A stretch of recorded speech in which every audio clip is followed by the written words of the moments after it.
रामपुर के सुंदर और शांत गांव में दो भाइयों की कहानी शुरू होती है। बड़े भाई बनवारी लाल अमीर और प्रभावशाली थे, जबकि छोटा भाई हरिया गरीब होने के बावजूद ईमानदार और मेहनती था। माता पिता के गुजर जाने के बाद बनवारी लाल के मन में लालच आ गया और उसने चालाकी से सारी पुश्तैनी जमीन अपने नाम कर ली।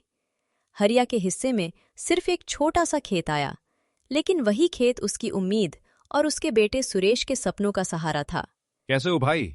सुना है तुमने सुरेश को शहर पढ़ने भेज दिया है। हाँ भैया, मुश्किलें तो हैं, लेकिन मैं अपने बेटे को पढ़ाकर काबिल इंसान बनाऊंगा। बनवारी लाल को हरिया की जमीन पर लालच था।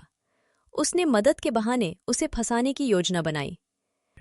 तुम मेरी बड़ी जमीन ले लो और अपनी छोटी जमीन मुझे दे दो। वहां खेती करके तुम जल्दी अमीर बन जाओगे। भाई के भरोसे में आकर हरिया ने कागजों पर अंगूठा लगा दिया, लेकिन उसे नहीं पता था कि वो अपनी बर्बादी पर मुहर लगा रहा है। अगली सुबह जब हरिया खेत पहुंचा तो उसकी आंखों में आंसू आ गए। हाय रे किस्मत, ये जमीन तो पूरी तरह बंजर है। पिताजी चिंता मत कीजिए, अगर चाचा ने हमें चालाकी से हराया है तो हम भी बुद्धि से अपना हक वापस लेंगे। रात को सुरेश और हरिया ने बंजर खेत में 2 घरे दबा दिए और अगले दिन पूरे गांव में खबर फैला दी कि वहां सोने के घरे मिले हैं। लालच में अंधा बनवारी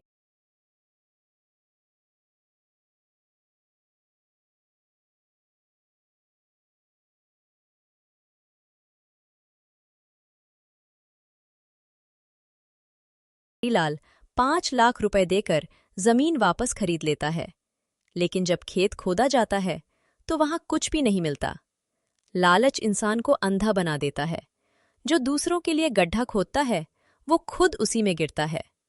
सुरेश की बुद्धिमानी ने उसके पिता को उनका हक वापस दिला दिया।